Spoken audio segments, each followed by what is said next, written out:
It's such a joy to see you knowing that the exam is already behind you and to see this relief, no extra strain on your face. Really wonderful. Yeah. Congratulations once again on making it. Maybe for starters, you will tell us something about yourself, because here at OSCEsmart, we know you're a successful and dedicated professional, and yet you decided to sit the OSCE. So perhaps you can tell us a little bit more about your job and the role of OSCE in this equation. Sure.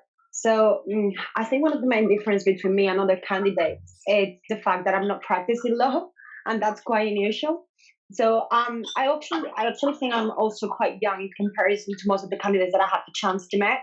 I qualified as a lawyer in Spain at the beginning of 2019, right? But as many lawyers do, they start working in like law firms or so. I didn't want to be living in Spain practicing law. I wanted to go abroad. And I decided to do it in the UK because I speak English, obviously. And the opportunities in the legal sector working as a newly qualified Spanish lawyer in the UK were very little. So I did find myself that I was not going to have that opportunity as if I moved straight away. But I did find myself the opportunity to find in the legal software sector. So I started doing that as a salesperson because I did have some previous experience in sales, which I could use to my advantage in finding like a better paid job in that sense, or more senior, let's say. So that's what I started to do. And funny enough, I started to work for a company that was offering practice management system to mid-sized UK law firms. At this point, I had no idea how law firms work in the UK. I didn't really know the difference between solicitors or barristers. I knew they existed, but in Spain we don't have such a thing. So I didn't know anything about it. And part of my role needed to understand exactly how these solicitors uses the practice management system.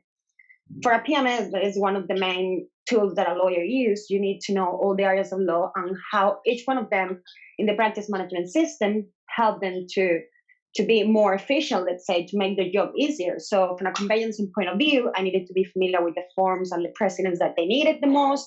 For litigation, the same, all the forms and cost precedent that they needed, because I had to present the disadvantage to them. Obviously, this was all unknown for me, and I did learn a lot from this. Also, from a SRA requirements, for example, for the accounts, I needed to be familiar on how all of them needed to do their accounts, which helped me a lot then taking the MCT, because I needed to be familiar with all the regulations.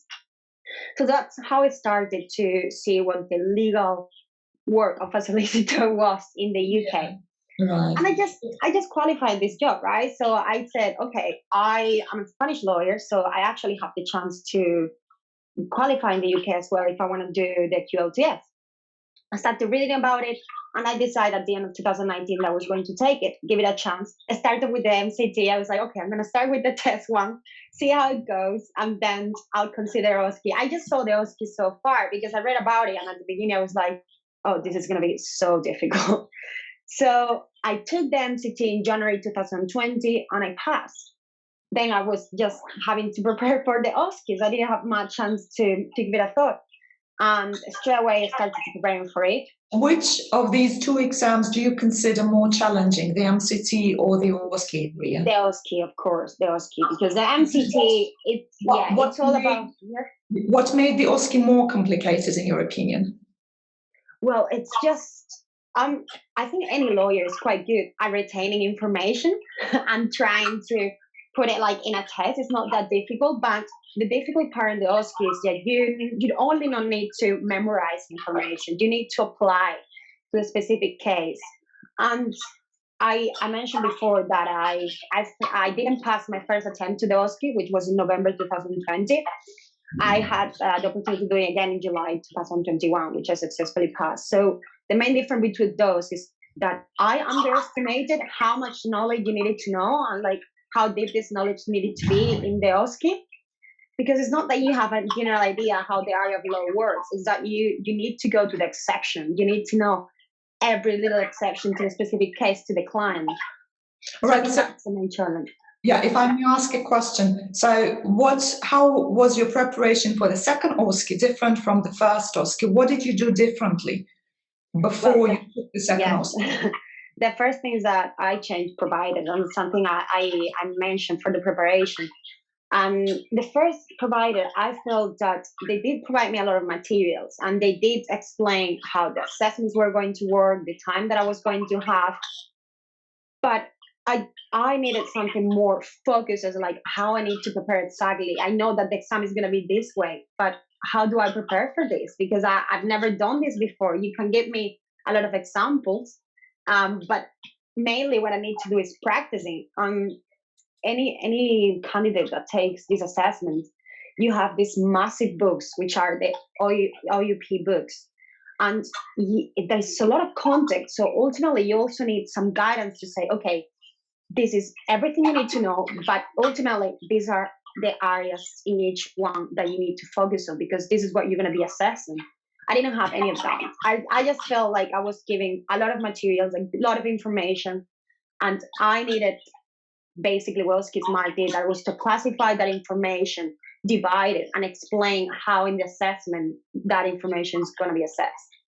All right. Does it make sense? Am I explaining myself well? Yes, absolutely. I just have another question for you. So you enrolled with OSCEsmart after failing the first attempt, Yeah, right? exactly. So you failed it, and then you trained with OSCEsmart, and then you passed, right? Exactly, yeah. I see. All right. So which of the materials you think were most useful in your preparation? Something that you feel got you through the second sitting of the OSCE? Yeah, so there is two things that I found particularly useful in difference with the previous provider that I have. The first one, it's all the slides and all the information on the areas of law that you provide. Again, like you need to go through the OUP books because they have all the information, but it's a lot to go through. So when you are summarizing, when you're just studying what before the exam, you can't go through the books. So I found all the slides that you provide were quite to the point, including all the Olga videos explaining each one of the areas. That's one of the things that helped me the most when I was preparing for the exam. Like the weeks before it, I just would like go through the slides once and once again. I said, okay, this is what I need to learn by heart. I need to know this. So that helped me a lot.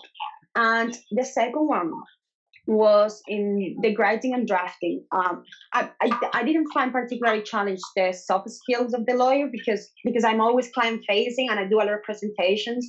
Advocacy and client interviews for me were particularly, it was not the most difficult part, but when it comes to writing, drafting, I've never done that. So I just find myself sometimes blank, like I have no idea what to put in the paper. All right. I think to actually just to answer your questions more like in summary, I think it was mainly the practice that you offer me, like through the mock exams and all the feedback that I got after the draftings and the writing as well, that helped me to get there, that I didn't have with the previous provider. Thank you for your kind words. Even if I'm provided with the best material, I think I'm a hands-on person, so I just need to practice, go with it, make mistakes. And I learn from every mistake that I do because I don't like to make those mistakes again. Absolutely. So the more you practice, the more you just get to the right answer, like to perfect those assessments that you're doing. And that happens particularly with me with the writing part and the drafting. I do want to highlight this because I don't know if any other candidate has gone through this, but like I had a terrible fear to the board minutes in the business law. The first time I saw them, I was like, I have no idea how to go through this. I have no idea how to draft this. And I found myself like, okay, I understand this now. I can do any board minutes that you put me through the exam. So that was one of the examples. And it's just practice. That's what I'm trying to get to. Yes. And your previous knowledge, your familiarity with the exam, because you already took it once and you knew what to expect, right? So just a little bit of practice and a little bit of this prior knowledge, and they made the job. Yeah. I think to answer to that, Irene, like the prior experience taking the OSCE maybe made me more prepared psychologically on what to expect, but the content changed completely from one to the other. So actually, I don't know if it's because I knew the answers already to the first one that I took, but I found the second one more difficult. I thought that they were going really for the detail in all the areas of law and exceptions, and I was just like, oh my God. But yeah, just psychologically, I think I was more ready to, okay, so they're going to be straight to the point. They're not going to They just want to know what I know and just be straight, because at the beginning I was like, hi, hello, how are you? And they was like, yeah, I need this in the client interview. I was like, oh, okay. All So, right. yes. For the second time, you knew the criteria that will be used for assessment, right? Exactly. You Yes, knew. indeed. And I've been through it with you, with some of the other assessments in the OSCEsmart. That was the first time that I was doing that as well with my previous provider. I didn't do that. So yeah, that was really helpful. All right. So even though you found that oral OSCE, you felt a little bit more comfortable with at the beginning, but after having practiced with OSCEsmart, you still felt more confident. Is that what? 100%. Especially, obviously, in the oral part, you also have the attendance notes, which at the beginning, when I took it first time, I have no idea how to do it neither. And one of the advice I want to give any other candidates as well is time yourself when you're doing the assessments. Because when I was practicing, I didn't do it. So I was trying to do the assessment and attendance note as well as I could, because I was learning when I was doing it at home. Sometimes I will take 90 minutes to do an attendance note. And when you get to the exam, you don't have 90 minutes. You have 25 minutes, and that's about it. So even in the exam, in my second attempt, the first area, which was business law, I started drafting it, and I was just like, I don't have time. And I got so stressed because all the papers were all over the place. And I remember one of the tips that she gave is like, you separate the sheets and you make sure that you have all the papers. I didn't do that. So then I was so stressed. And for the other areas that I took the next days, I didn't go through that. But don't wait to get that assessment to learn how to do it well. So that was time yourself, because that was one of the biggest mistakes that I didn't do, timing myself. All right. So would you say that timing was the biggest challenge in the OSCE, or maybe there was something else that you found, absolutely difficult? Well, timing it's for sure one of them. In research as well, it's really limited, and you just need to have practiced a lot of times to be able to deliver in that short period of time.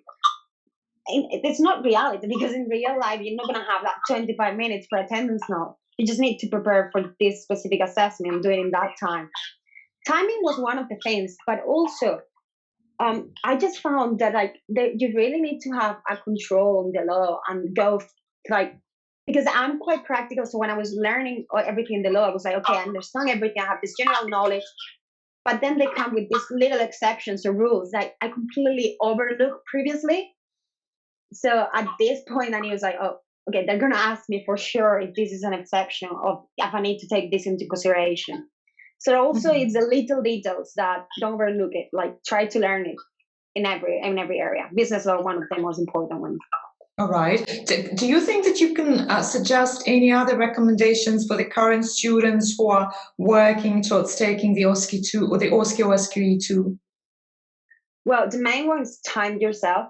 As I said, the second one, it's like for research, and I don't know how familiar other candidates are, like how research needs to be conducted.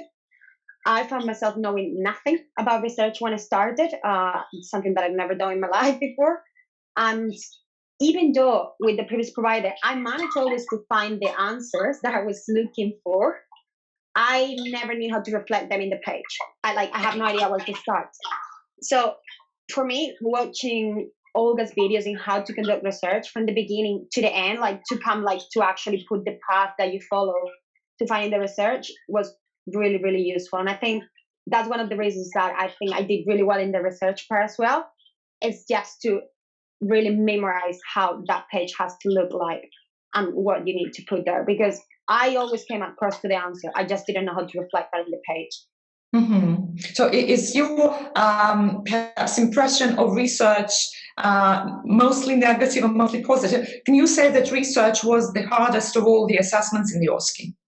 I think from the assessment part, attendance not, I find it really a challenge for the time, but also research, because I didn't know anything. But I was thinking about it when I was preparing for the interview. I was like, actually, by the end of the assessment, research is one of the ones that I feel the most proud of, and the one that I like it the most. It's just controlling it and knowing exactly what is expected from you to put it in the page. So if you know how to do it and you follow the steps and you understand exactly, you can actually enjoy it. But coming from my background, and I think anyone that's not done research using these platforms before, what you need to do what you need to learn is the structure. And I honestly think Olga covers it really well in the video. Oh, that's good to hear that. Thank you, Maria. Yeah.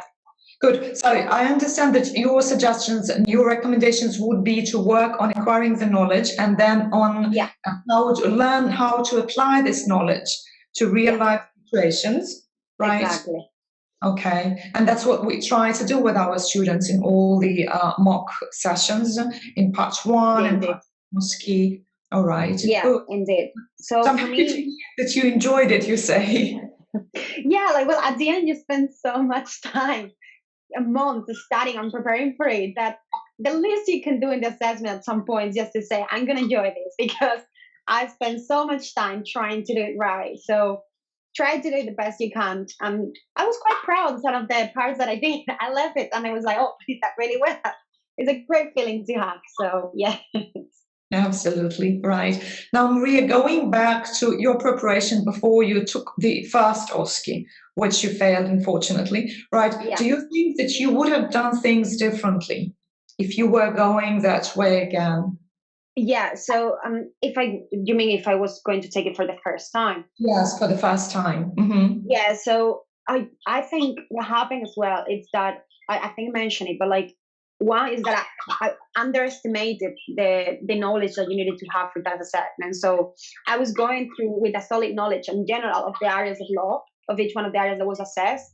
But if you try to dig in how much I needed, there was always like a gap, because I didn't connect everything that I knew. I just had a general knowledge. So that's one of the things. And again, what helped me a lot was to go through the slides that you put together to know exactly what I was going to be assessing. Business law, for example, for me was the most challenge area. For some reason, I just thought that general knowledge difference between each one of the business models and how they're regulated was going to be about enough, but they really go for the little detail. And you cover everything in your slides. You cover everything that needs to be known. It's important in those summaries that you do. So for me, that was really helpful. And like, I hope I would have had that guidance, let's say, in the first time that I took it. I don't think I would have not passed it if I actually had that guidance. And the second one is practice. I think I started with one of the most standard basics courses that you have in terms of mocks, but then I upgraded, because when I started to do the interviews and advocacy with you, I realized, okay, hold on a moment. I do need to practice more of this. I need to have as much practice as I need. And that's what I did. So I think that's what helped me to pass. It was really helpful also to talk to other solicitors when I did advocacy with you, because they've been through assessments. So they give you pieces of advice. They tell you where to improve in which areas and where do you have to put more focus. In general, I think your preparation, and this is I generally believe this, it's really focused on helping you pass in the exam. It's people that done the exam, has been through it, and have the best tips and guidance. So I will, if it was up to me, I would have started with OSCEsmart. Unfortunately, I didn't know about OSCEsmart when I started. So.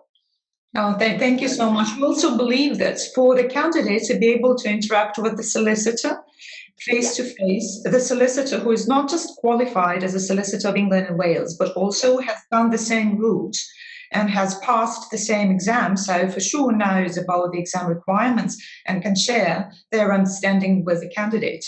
Right. Exactly. Yeah, we also consider that is of the biggest importance, perhaps, for preparing candidates for the OSCE or for the SQE2. Do you agree for on me, that? It was funny because, well, I think I came across like different solicitors that you have, but one of them was Argentinian. So she comes from a civil law system, which is like saying, and it was interesting to exchange thoughts in the exam and how we are being assessed, coming from where we come from, the legal systems that we come from to this exam. It was just interesting to see that there is someone that's been through the same and understands my pain. Yeah, absolutely. Yes. Yeah. Well, I'm so happy again, Maria, that you have done it at the right stage of your life. I hope that you will see better career prospects after this examination, that your life will change for the better. Do you think? Hopefully. I think so. And funny enough, And I do want to start practicing at some point in the UK, and that was my idea when I was trying to qualify. In general, I think it opens you a huge possibilities of job opportunities. I think being qualified in the UK, especially now that it's not part of the European Union, it's incredibly helpful in helping you finding new opportunities, job opportunities. And even since I posted on my LinkedIn that I successfully passed the OSCE, I did have a lot of people contacting me for like offering some positions or interviews. So it's, yeah, I do think it's going to change completely my life and like opportunities. Yeah, I'm sure that all my teammates will be happy to hear that. You know, Oliver and others, everyone who conducted advocacy and interviews with you, absolutely. That means that we have achieved, I mean, both sides have achieved our goals. You, because you qualified and you passed the examination, which we're very happy about, and we, because we achieved the ultimate goal of helping you get through this examination and see you reach a whole new horizon and have a whole lot more of job offers and career opportunities. So that is our biggest reward, absolutely. So yeah, thank you so much for doing it, because it's a combined effort, it's a joint effort, of course. No matter how much we try, we still need the cooperation of the candidate, of you. So thank you for also combining your efforts with our selecting us as your trainer. No, I think, and thanks you. I mentioned it to Olga in one of the emails, but I really believe that the course you put together is so focused on helping candidates to helping them to pass the exam that it's just perfect. You just create a course that is designed for that, and it's brilliant to see.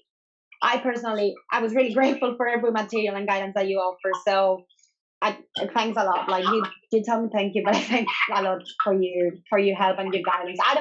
I honestly don't think I could have been through it if I didn't have all the support and all the guidance that your course offer. Oh, thank you so much. I'm sure that all OSCEsmart team are saying thank you for your kind words. So thank you so much, Maria. Thank you. And thank you for having this discussion with us today, for sharing your insights and your understanding and your ideas, and also advice to all the new candidates who are just starting their way. So thank you so much, Maria. Thank you. And I hope to be in touch with you. And I'm sure that all my colleagues are wishing you good luck in all aspects of your life, Maria, not just professional. Yeah, thank you so much. All right. So lovely seeing you today. Lovely to see you. Have a beautiful life after this challenging examination. You too. Thank you.